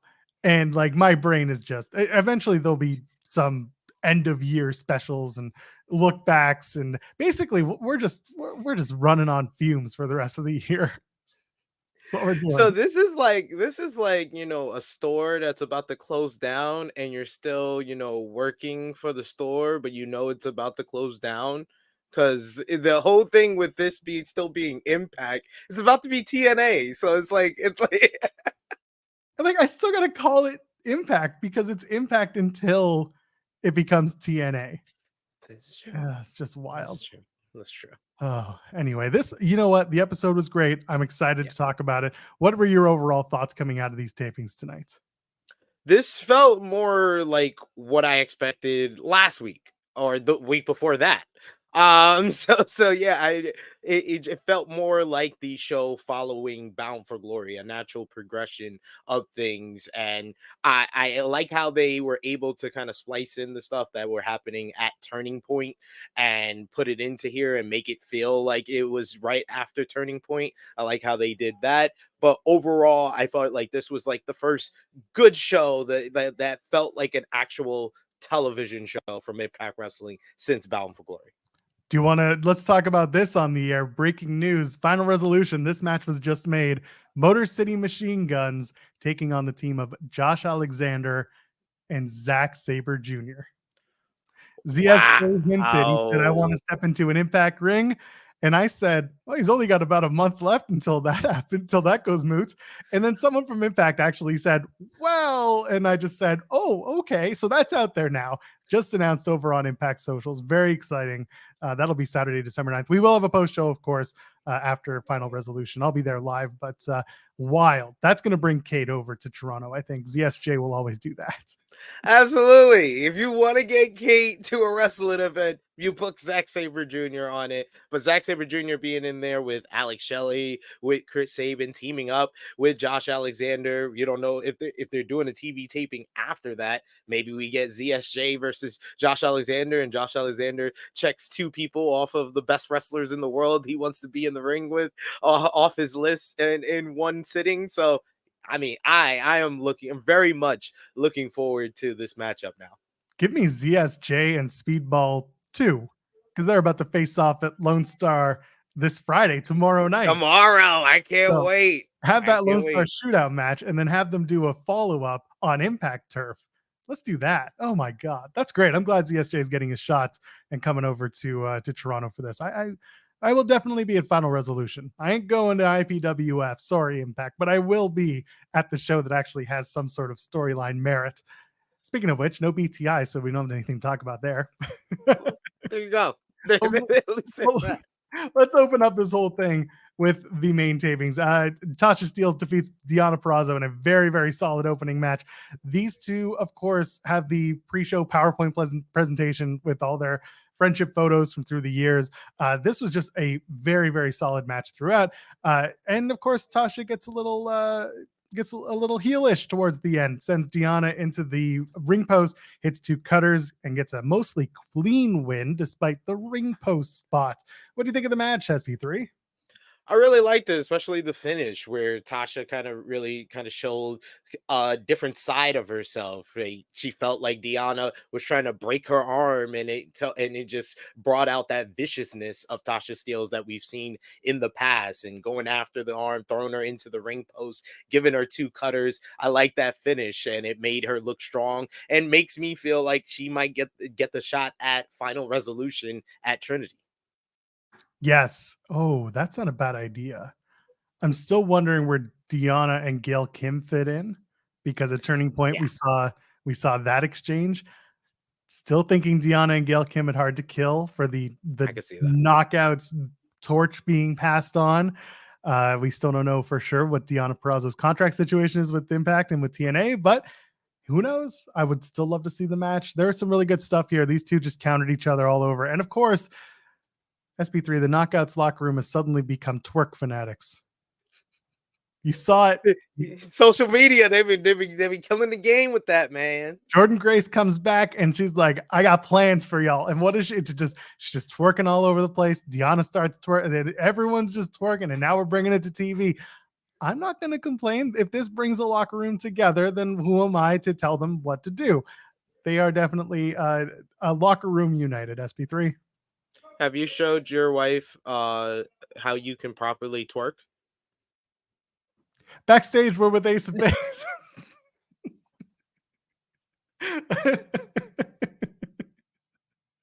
Oh my goodness.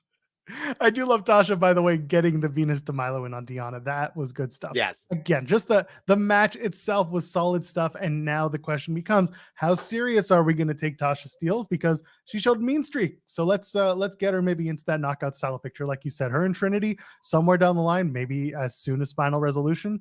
I don't hate that. Let's go for it. Yeah. I only say Final Resolution because I think that Trinity's dropping the title at Hard to Kill. I think Jordan Grace is going to be our new TNA Knockouts champion coming up in January. New belt and everything. Yeah. I could see it. She really is just openly flying that flag. It's wild. It's good to see. I mean, she clearly is very, very proud of this company, but like, yeah, I could see this. But we've also been talking about Trinity dropping this title for months. So true. This is it. This is maybe it. But I've said it before on other shows and on other platforms.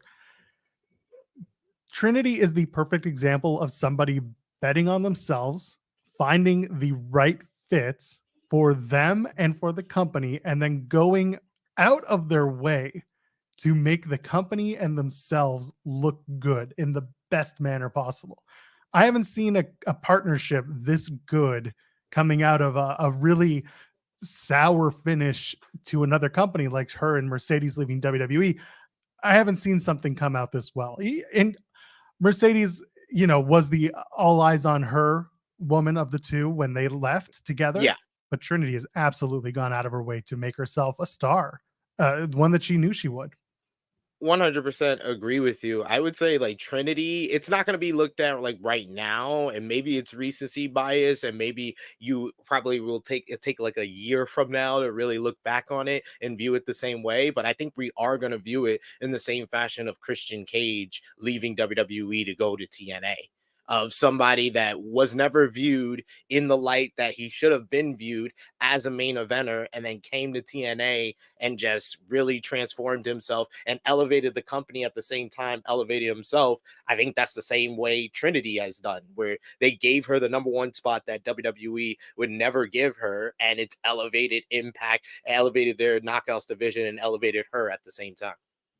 And in 7 years, when they have a Hall of Fame induction and they want Christian Cage, someone will send over, I don't know, Luchasaurus for a night. Nick Wayne, of course. I didn't want to say Nick Wayne because Nick Wayne is still like, for those who don't remember, Ric Flair was inducted into the WWE Hall of Fame while still an active TNA member of the roster. And instead, they sent Christian Cage over for one night only so that Christian could announce the fans vote #1 TNA moment of the year at like Slammiversary 2012. Yes. It was so random. Speaking So of Ric random. Flair, we had a Ric Flair mention in this backstage with Ace of Base. They're hungover. They partied for weeks. That's why you haven't seen them. Ace Austin said he had a 2.5-hour conversation with DDP, I assume over yoga. And then Chris Base said Ric Flair tried to offer him a Rolex, tried to trade Rolexes, but Base is an actual Rolex, so he declined. Let's just say that's what happened. Then Santino walks in, congratulates both men. Sheldon, Gene, and Kenny King come in, ask where Santino's been, and he's like, it's better reception in the building, so I don't know where to find. Anyway, this is just Santino. He's bad phone service. Says Tommy Dreamer is working with Crazy Steve, and then Ace of Base like, do we have to be here? Because like this doesn't really concern us. And then they make a joke about the Bullet Club, do King and Gene, and Santino makes a match next week's Sheldon, Gene, and Kenny King versus Ace of Base for the tag titles. Woohoo! He's like, that was a lot for a matchup that we know the winner of. It's just there. It happened, ladies and gentlemen. Something happened. People said things, and Joe Pearl probably communicated that much better than how I absorbed it watching it. Again, Santino's bad at his job. This is the return to Santino being like, oh well, Tommy Dreamer's busy going after another title, so or defending his title against somebody else. So here, have a different title shot. Just cause. Yeah. Don't worry about winning a match, or hell, you've got Dirty Dango and Oleg Prudius who could be getting that tag team title shot because they won a match tonight. Kenny King and Sheldon Gene are the team TNA of TNA. They just keep getting different title shots despite losing all of them. Speaking of Tommy Dreamer, the Digital Media Championships on the line against Crazy Steve. Dreamer yells, "Fork you," as he shoves the fork into Crazy Steve's face. That's the takeaway of this match. Crazy Steve's latest character development has been great. Singing those creepy lullabies, going after Dreamer's eyes and being like, he's going to put him to sleep and all this stuff. It's good stuff. Dreamer stops Crazy Steve with the fork the first time by biting his hand, hitting a cutter, and then, he forks him in the face, and that's the match. No contest. Technically, Dreamer retains. Tom Hannafin is uncomfortable, and so are we. Anything to add? No. I mean, this got across the rivalry. I didn't think that the rivalry would end here, so I like the finish to continue it on, continue telling this story. Eventually, this story is going to end, ladies and gentlemen, with Crazy Steve winning the Digital Media Championship, but they want to prolong it for a little bit longer. I don't mind that. And I don't mind the finish with the fork getting involved and Tommy Dreamer getting a measure of revenge. But in Steve's mind, he just played into his whole hand, because now this is going to lead to a hardcore match and Crazy Steve's going to win. Clockwork Orange, but it's only forks. It's just forks. It's just different. There are forks. There are sporks. There's like the little forks and the big forks. They use oyster forks. It's just, you're going to make them do a fork on a pole match now. I was going to say fork on a pole, but then I was like, nah, that's too Russo. We're going to go TNA. It has to be a TNA match. So therefore it has to be a Clockwork Orange House of Fun match. And Raven has to be there too on commentary, making very strange but very funny comments. And he has to produce the final fork. That makes sense. Yes, that does make sense. Get Homicide in here. Get every guy that holds a fork in professional wrestling. Salad forks. I see people talking about that. As long as there are no spoons and Father James Mitchell shows up, then we'll be good. We won't lose our TV contracts. Points were made. Brian, sinister minister and that white girl. I'm sorry, what? And Brian Myers defeats Joe Hendry, which is upsetting because Joe Hendry was on a tear. But this was all Joe Hendry's match anyway. He comes out, cuts a promo. This is great. He says there's a rebrand coming, but it doesn't start at Hard to Kill. It starts tonight. And he says Brian Myers is no longer Edge's bitch.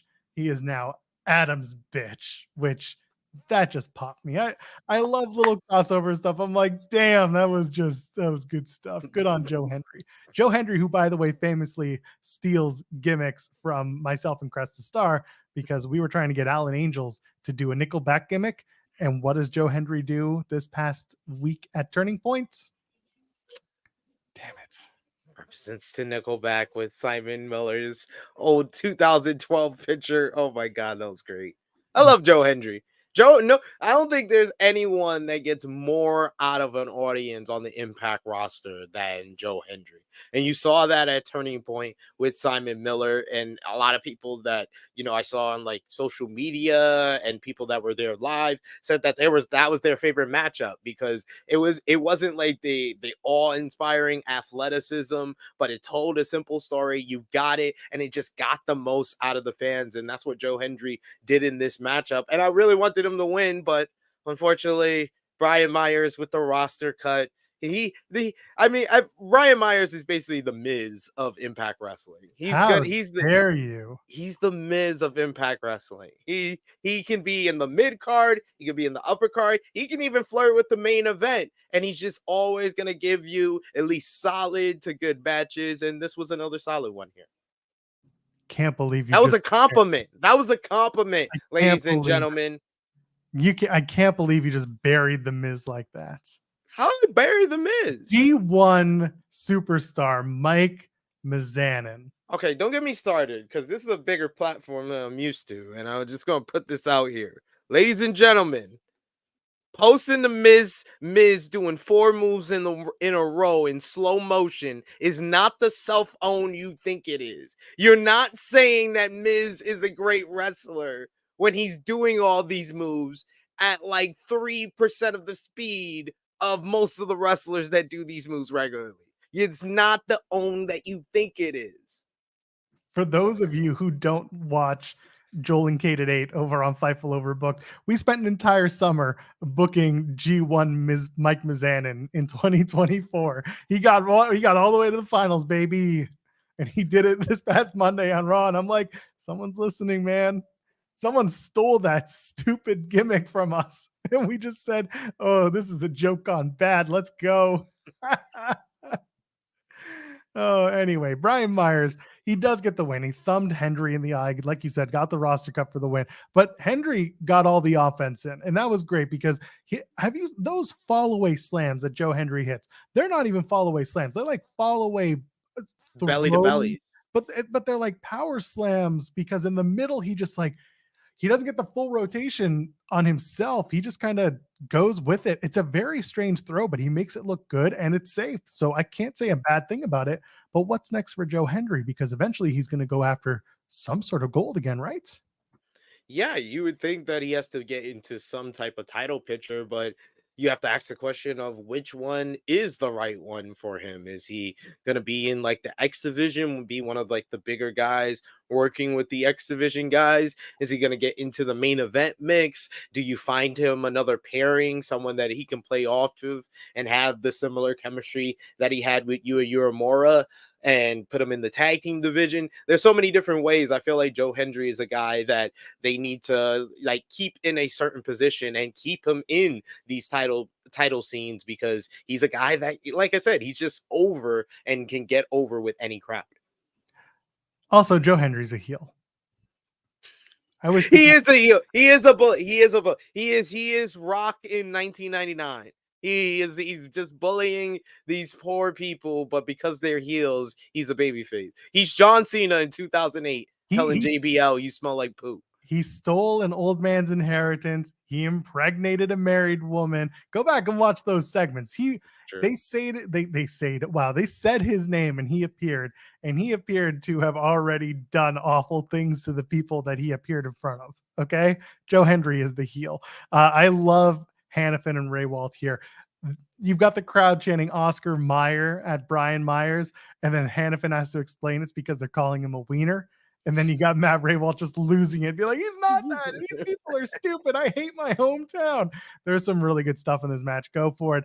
Again, all Hendry until the finish. So a good match. Then we fast forward a little bit. Post-match, Moose congratulates Brian Myers, but Myers wants to know where Moose was. Why wasn't my tag team partner here to support me? And Moose says, you weren't there for me when you were calling your shot with Matt Cardona. And then they kind of scuffle, and out comes Heath. And I'm like, oh, this guy still works here. Well, the answer is he doesn't. But anyway, he challenges Moose after he challenges Myers. And instead, Moose is like, no, you get to face me, Heath. So it's going to be Heath versus Moose. And Heath is a free agent. So goodbye, Heath, I guess. It's been a nice run, Heath. It's been a nice run. I mean, he's got a tag team title run out of it. So, and next week will probably be a decent enough matchup with Moose. But yeah, Moose is getting himself geared up and ready. He's collecting wins because he's gonna get the big opportunity against Alex Shelley at Hard to Kill, and that's a choice. It's a choice. I also don't hate that they're building Moose because they have to. Yeah. They've got to give him statement wins. Not that Heath is, but they're going to have to get there with other members of the roster. Is going to have to get those statement big wins. Moose is just someone that they can go back to. Moose is someone that they can always trust when it comes to at least showing up and doing the work.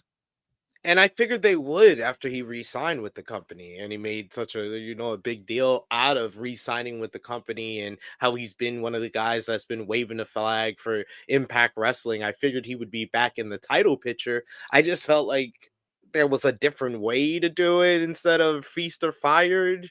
It's just weird to me that Feast or Fired is the reason why Moose is back in the main event scene, even though, Call Your Shot is the reason he become Impact World Champion to begin with. I just wanted him to pick up big wins and get back into the main event scene instead of Feast or Fired being the way to get back. That's why it feels weird, and saying Alex Shelley versus Moose is the first main event of TNA, the new TNA era, feels weird because I feel like the work hasn't been done yet to build him up.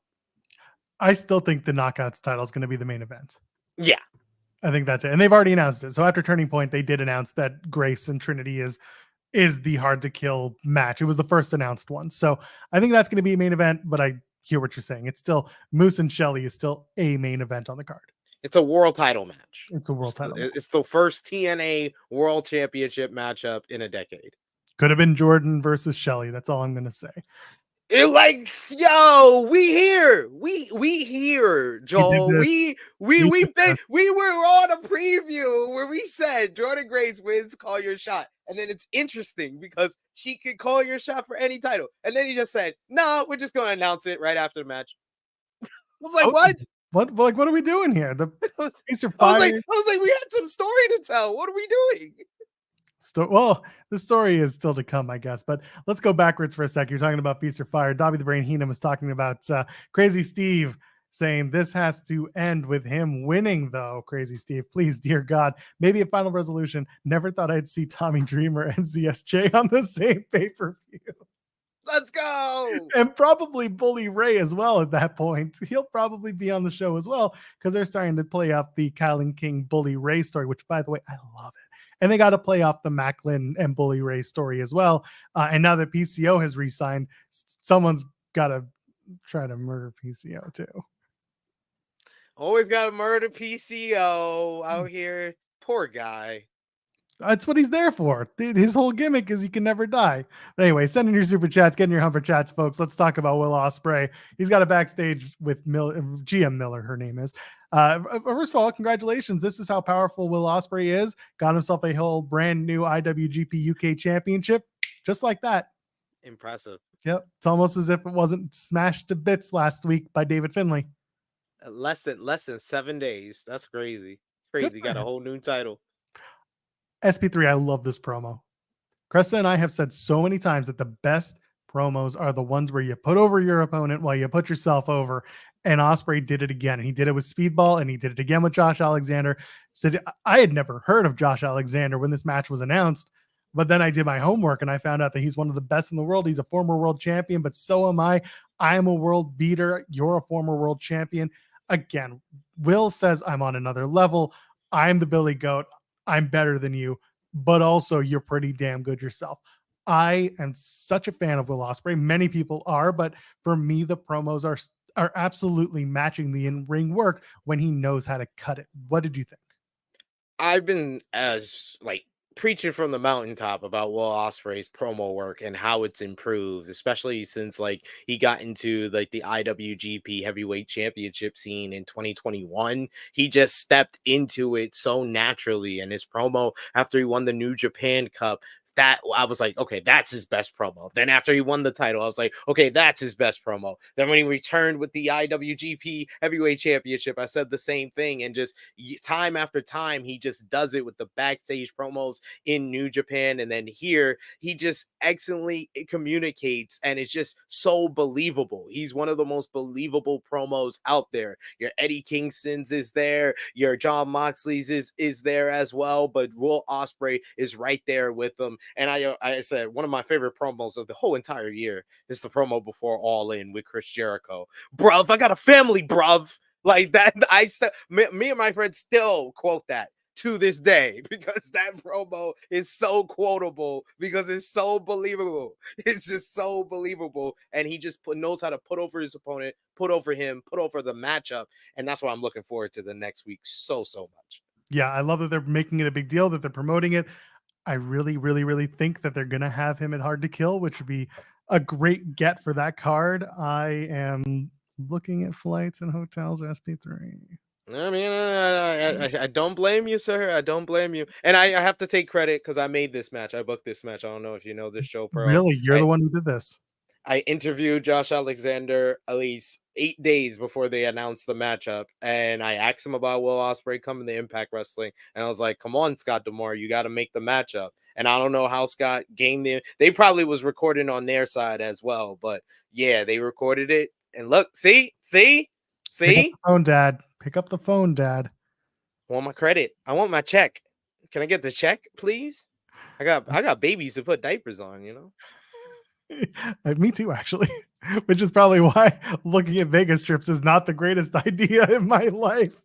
But also, let's face it, I'm a content guy. We got to get that content and we got to get those moments. So maybe I'll go to Vegas. I'm trying. If you're going to Vegas, drop it in the comments. Maybe I'll see you there, okay? In January, when the weather is a balmy 20 degrees Celsius. It's like 75? It's not bad. I mean, it's great for anyway. Eric Young, speaking of Canadians, he takes on Edward Edwards. Speaking of non-Canadians, I like Lish and Edwards together. It's revitalized their characters, especially working as heels. This match was a whole lot of not much in terms of storyline. I do love that the story in the match, though, is Lish getting more and more involved in the match and getting the referee's attention, and then eventually getting up on the apron and then sliding the chair in. And then she goes for the kendo stick later in the match and she hits Edward Edwards with it accidentally. Young gets the pile driver, gets the win, pins Edward Edwards. Match of the TNA Titans. What do you think? It was good work. I've seen them work before. You know, they worked a lot during the pandemic when Eric Young first returned to the company and over the Impact World Championship. And I like those matches more, but I thought this was still, you know, a decent enough matchup. And I like the story being told with Lish Edwards being the difference between victory and not victory for Eddie Edwards here and costing him the win against Eric Young. I don't see them pushing Eric Young after this win, and I did like though Eric Young working with Josh Alexander. That's why it's interesting. Josh is now teaming with Zack Sabre Jr. But I if they are gonna do that, you know, to keep Josh away from the main event title scene, have him paired up with Eric Young, I think it's good use of both guys. I would love to see Alexander and Young continue as a tag team, and if they just have the one, you know, ZSJ match at Final Resolution, that's fine. If this ends up being a multi-tag team title match, then I can see Alexander and Young being part of it and maybe even winning those tag titles. I don't know if that's it yet. I'm waiting on Chris Bay to have that breakout moment where they say, all right, we got to put you in a singles main event. But I mean, as long as he's teaming with Quadzilla, I can't really say anything else about it because they're a good team. Like they are. Yeah. Ace of Base are a solid tag team and they like doing the work together. It's just, yeah, one of those guys have got to break out. Both of them even have the ability. It's just time for them to start making that move in TNA and Impact. But TNA, you know, Impact or whatever you want to call it, they always gonna need that one tag team to be the anchor, and they've always been like that.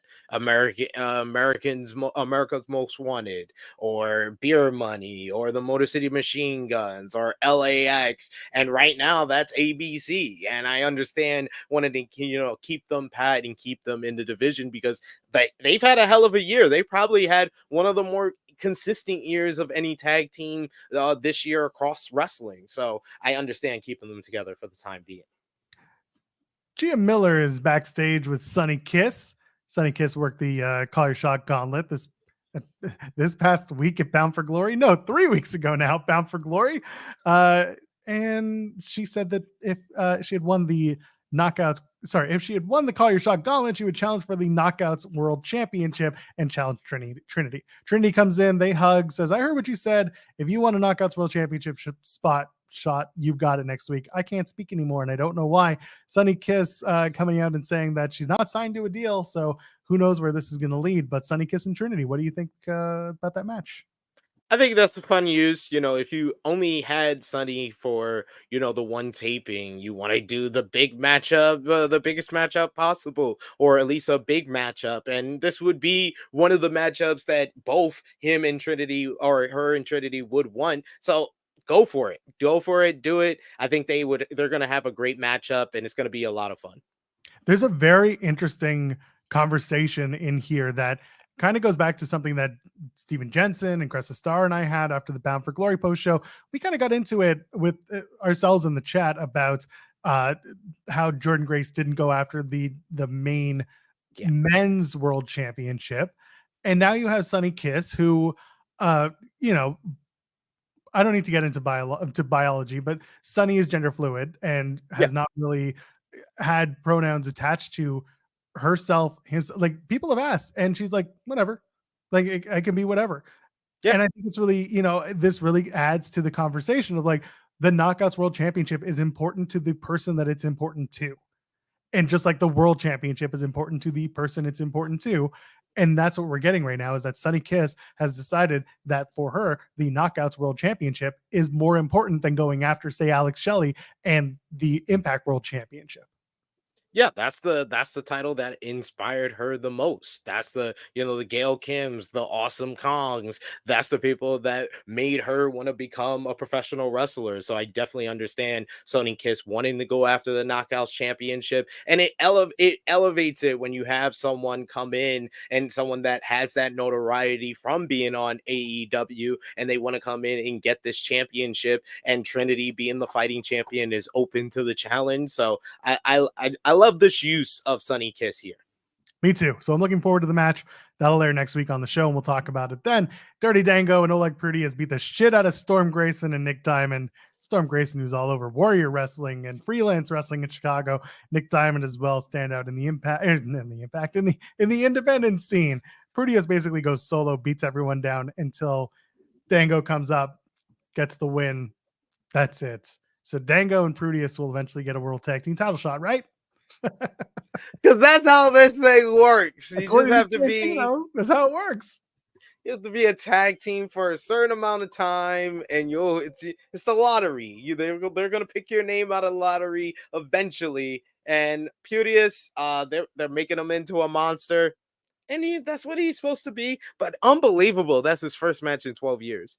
Like, this dude legit did not wrestle after leaving WWE. Like, that's very rare nowadays. Like, a guy leave and he had a certain amount of notoriety. He wasn't a world champion or anything like that, but he did get a shot at a WWE championship against Triple H on a Big Four pay-per-view. So you would think he would get some type of booking on a place, but he said after WWE, he was like, deuces, I've been to the top. I ain't going to the bottom. Except for when he worked, Inoki. The Inoki genome. But yeah, he took the time off, and you know what? He looks different. He looks great. It's nice to see him back in a ring. And again, I've said this before. I love this tag team because these are the story of two guys who were treated so seriously in WWE, became complete comedy characters, taking the piss out of, and now they're coming back to Impact to be those serious guys who take over and show the world, no, we have it. And we hate sports entertainment, or we hate pro wrestling. It's good stuff. I love it. Nothing says more WWE in 2010 like Fandango and Vladimir Kozlov being a tag team. And Alpha Bravo being their mouthpiece.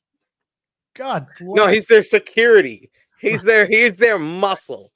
Right. My bad. Jordynne Grace is our muscle, and she's backstage saying she's going to make history again after winning Call Your Shot, winning the Knockouts Champion, blah, blah, blah. Then Billie walks in and says, I want to shake your hand. I want to shake your, well, no, that's not exactly it, but he does want to shake her hand. And then Kylan King walks in and says Jordan Grace won the Call Your Shot gauntlet by a fluke, and that it should be Kylan King going up against Bully because Bully trained her. And then Bully's just like, hey, how about you just back it down a notch? And then Kylan King reminds us all that Bully trained her. And I love that they bring this up because these little stories make the most sense because now the student master thing comes through. Bully's trying to say like, yeah, listen, you take no shit from anyone except for your teacher. And then Kylan wants to push back and go after her authority. And then Macklin comes in and calls Bully soft. Bully reminds him about the Bound for Glory spot with the table and the barbed wire. And, how do you feel after that? And Macklin's like, still here. You're still soft. Macklin, I hate you, but I love that line. Good for you. That was probably one of the best lines of the night on the show. Yeah. And then out of this, we're going to get Bully and Jordan Grace teaming up against Kylan King and Steve Macklin next week. When I read that this match happened, I was like, the hell is how did we get here? And they did a pretty good job of explaining it, SP3. Yeah, there was simple setup, but it was very, very effective use of television time. You're seeing the further progression of this Bully Ray character, who's kind of having this slow burn babyface turn, and Jordan Grace, who he's interacted with a lot and been on the opposite side, and teased having a singles match. They had their confrontation in the Call Your Shot gauntlet, and he gained a measure of respect for her, and he tried to show that here. And then you have Kylan King paying into the history with her and Billie Ray, and then Steve Macklin. And it seems like we're still building to that big singles match between Macklin and Billie Ray, which I think is a good use of Macklin to keep him away from the world title scene. So I like the use of everybody here. Honestly, this tag team match feels too good to blow it off already next week. I would like for them to kind of build it up more and do it at like Final Resolution, honestly. I can't believe that Bully Ray is about to do a face turn that I'm not going to dislike. Hey man, his face turns in Impact as Bully Ray have been good. Remember when he put Dixie through the table? I was there live. That's one of the greatest live experiences I've ever been. Like Bully Ray putting Dixie Carter through the table. I was in Hammerstein Ballroom 2014. Greatness. I will never forget the promos, the commercials that they ran for this. They were just like, this Thursday, dun dun, it happens, dun dun, the moment you've all been waiting for, dun dun, Dixie goes through the table. And I'm just sitting there being like, oh shit, I hate this company.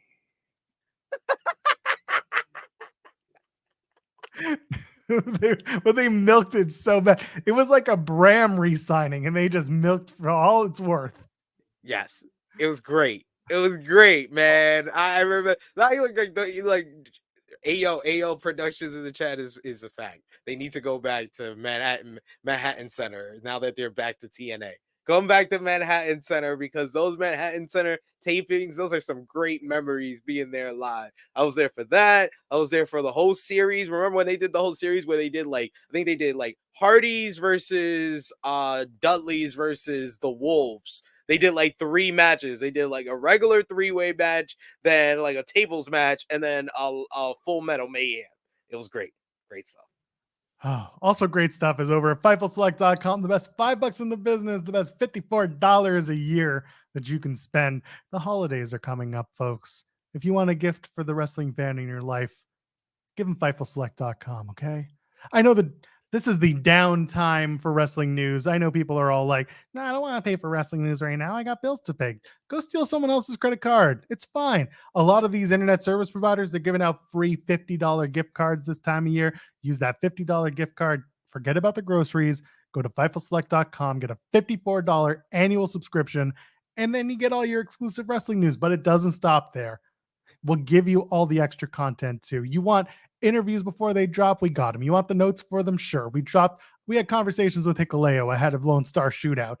That interview drops tomorrow, but if you want the notes, it's on Fightful Select. If you want Konosuke Takeshita scoops and notes from an interview that Scott Edwards did, we have the notes over on FightfulSelect.com. If you want to know why Conan screwed up the AAA MLW releases, Head on over to FightfulSelect.com.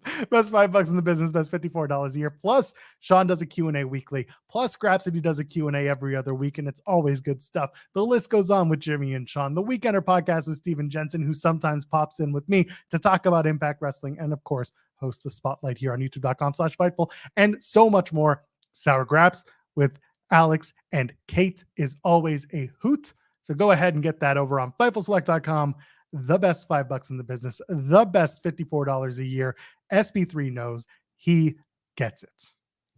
Indeed, I am a subscriber, a patron A patron of the Patreon. Anyway, we've seen a lot of different variations of the Rascals, and we're about to be introduced to Myron Reed and Impact, and I am excited. Comes running in with that New Japan hoodie. Perfect way to bring him in. I'm excited for the Rascals and that 6-man tag next week against the something else I booked. Yeah, something else I booked here. Myron Reed coming to Impact Wrestling. I interviewed Trey Miguel back in May, and I asked him about Myron Reed potentially coming. Well, I actually asked him about Zachary Wentz coming back to Impact Wrestling and Myron Reed coming to Impact Wrestling. The full Rascals being back in Impact, and now we're about to have it. So you welcome, ladies and gentlemen. But in all seriousness, Myron Reed has been one of the more underrated performers out there, especially when you come to like high flyers. He's just so fluid in the ring. He's going to be someone that I know a lot of people are going to become a fan of if they never seen him before next week. Young Goat is in the house. Looking forward to watching him do his thing in Impact. This is good news, and I can tell that Trey and Wentz are very excited for that. So it's going to be good. We're gonna see them next week in action as a trios. Well, let's talk about this main event for the Impact World Championship. Alex Shelley defeats Jonathan Gresham. Going into this, they did a couple of pre-match pre-tapes. Shelley calling Gresham lucky because he didn't know when the match would be announced. He didn't know who was going to be champion after Bound for Glory, but then says that Gresham's been anal retentive, complaining about a lack of rules. And Shelley's like, well, you're going to get a shot tonight and may the best man win. And then Gresham's like, yeah, rules are bent. And this is an opportunity for championship gold because that's unpredictable. Talent will rise above chaos, and he will bring, and I quote, true honor to the ring by any means necessary. This is good stuff. They are going even keel early. They get all the way to the commercial break, and then that's when the good stuff starts. SP3. And how do you start it? Good old fashioned nut tap. You have kids. You've been accidentally smacked in the lower nether regions by those children, I'm sure. Yeah. Can we both agree that the nut sack tap is a billion times more painful than someone kicking you or hitting you directly in the sack? Yeah. Because it's like the perfect like fist. Is small, especially with your kids. It hits you right in the spot that it shouldn't be hitting. It's the recoil, man. Yeah, where you like start coughing or you can't breathe for a second. Like you have like the big gas, like one of those, and like your whole pelvis area hurt for the next like 15 minutes, like one of those. This match was so good on so many levels, not just for the wrestling, but also because Gresham has found whatever he's going to do as a character in Impact. He's not just the foundation. He's not just the octopus. He's not just stretching you and having great matches, which is great. Love that about him. But now we have a character and a statement from Jonathan Gresham. What do you think of the match? There was a lot of dirtiness, but there was so much clean wrestling too. Yeah, I had to kind of do like this with my peripherals during the early portion, finishing the matchup, but everything I saw was excellent. These are just two fantastic technical wrestlers, so everything they do makes sense. And I loved, Gresham working over the knee and how Shelley would sell it, like when he was running on the outside and he just collapsed and stuff like that. So I love the way that they just had a story that played out. They got a bunch of time. This went 20 minutes plus, and it just felt like a great world championship matchup. And I think it's right up there with probably the Josh Alexander match for the best match of Shelley's reign so far. They've uploaded the match already in full on the Impact YouTube. And that's usually when they have a great matchup, because they did the same thing with the 2 out of 3 falls match with Kazarian and Eddie Edwards. When they're really high on a match, it. by how they upload it so fast to the YouTube channel right after it's up. They did the same thing with Alexander and Speedball when they had the 58-minute matchup. So they love doing this. So yeah, go out of your way to watch it. It's going to probably be one of the best matches that you see all week. Love Shelley going after Gresham's arm while Gresham's going after the knee. Both men picked a body part. They worked it. It was a good, solid wrestling match. But again, you have Jonathan Gresham cheating his way through it. He takes off the wrist tape. He chokes Shelley with the wrist tape. He goes and just kicks him in places he's not supposed to kick him. The cheating comes, part of the match. My favorite part, Gresham is stuck in the Border City stretch. And what does he do? He uses the damn referee to climb over, get out of the stretch, and get to the bottom rope. And the referee's just like, what the hell, man? You can't do that, but I'm not going to disqualify you because it's a world title match and you're just trying to survive. Shit like that, it's heel tactics that make sense. Yeah. He's very much like a Nigel McGuinness, how Nigel used to use the rules of pure wrestling. He's using that now, and he's made it into his own character, forming it into the rules of Impact Wrestling. So you love to see it when someone is like showing a little bit more than what we usually see from them, and that's what we're seeing from Jonathan Gresham right now. So I want to see more of it. They did the story and build his whole story with Speedball Mike Bailey before Bound for Glory. We need to get back to that now that he's had a world championship matchup. Put him in the ring with these great wrestlers and let him, show off his character. I think Jonathan Gresham is going to become one of the guys that we call like one of the performers that we look forward to every single week on Impact Wrestling moving forward. But I think Alex Shelley as the Impact World Champion, man, it's been just a breath of fresh air. I think that it just goes from strength to strength. And I thought after Bound for Glory, he would kind of be leaning more heel, but they did the finish of Bound for Glory in a way where he's still a baby face, but he could still be a tweener at the same time. So I like where they're going with his title reign right now. Especially because now he's got to face Moose in a couple of months. Yes. Now he's got a verse Moose, so you got to be a baby face for that. So, I mean, Moose is a perennial baby. No, anyway. Everybody loves Moose. And also what I noticed about this matchup with Gresham, it's basically like if the MJF Daniel Garcia match got double the amount of time that it got, because the story of the match is pretty much very similar. One guy goes after the arm to set up his arm finisher. One guy goes after the leg to set up a leg finisher. They just only got 10 minutes. These guys got 20. And that's why it's going to be much more memorable moving forward. If you've ever thought about being a wrestler, the part of the match that you need to watch is a full minute, 60 plus seconds of pin reversals. That alone is like just the amazing little thing that happens in wrestling that you don't think is as taxing on the body as it is. And these guys do it. Normally it's like a couple of those pin reversals, 1, 2, 1, 2, and that's it. No, they did it for a straight minute. They went into submissions and converted them into pinfall attempts.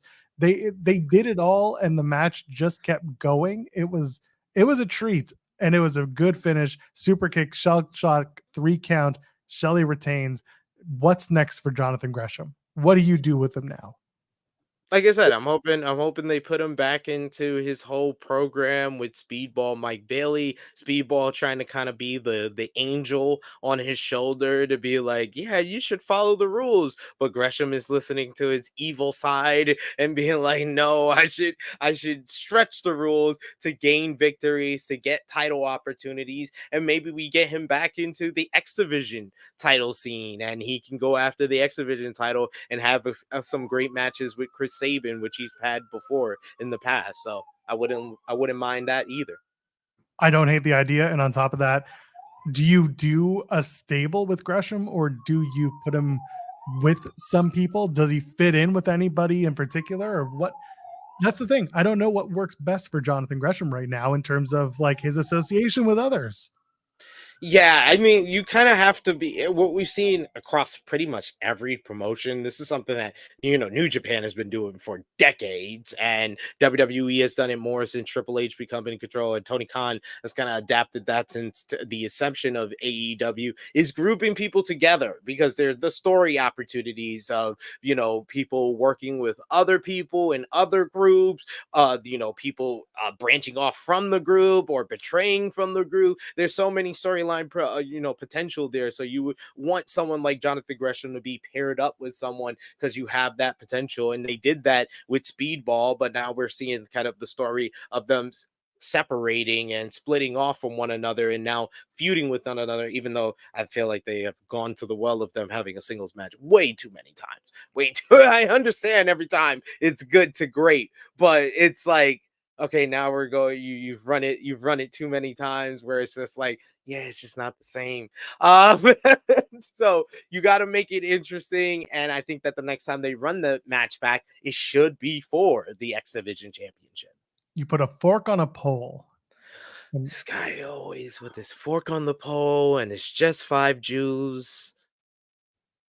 That's on another brand. I can't use that right now. That was Impact Wrestling for November 9, 2023.